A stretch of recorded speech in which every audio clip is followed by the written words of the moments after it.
कराड शहरातील मूर्तिपूजक नागरिकांसाठी विनामूल्य दवाखाना ही संकल्पना भारतीय जनता पार्टीच्या माध्यमातून राबवण्यात आली।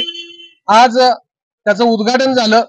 मागील महिन्यात या योजनेच्या संदर्भात कराड दक्षिणचे आमदार डॉक्टर अतुलबाबा भोसले यांच्या उपस्थितीत वार्ताहर परिषद घेऊन आपण त्याची घोषणा केली होती।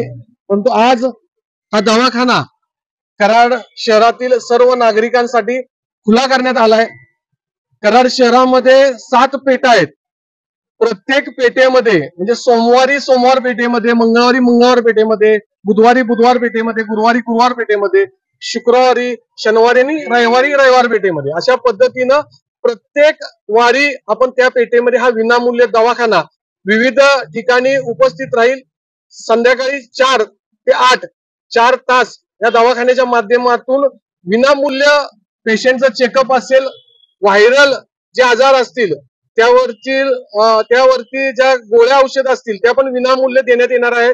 मला असं वाटतं की कराड शहरातील सर्व नागरिकांनी या विनामूल्य दवाखान्याचा 100% लाभ घेतला पाहिजे।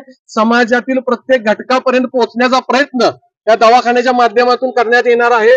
मला असं वाटतं येणाऱ्या काळामध्ये हा दवाखाना म्हणजेच प्रमुख दवाखाना असा होईल।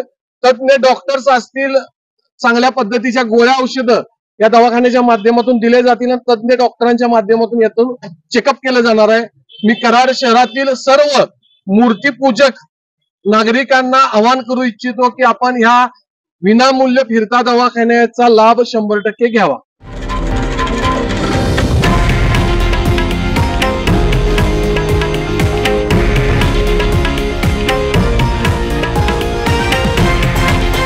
हे आहे देशातील नंबर 1 न्यूज नेटवर्क आणि आपण पाहत आहात TV9 मराठी, एकमेव।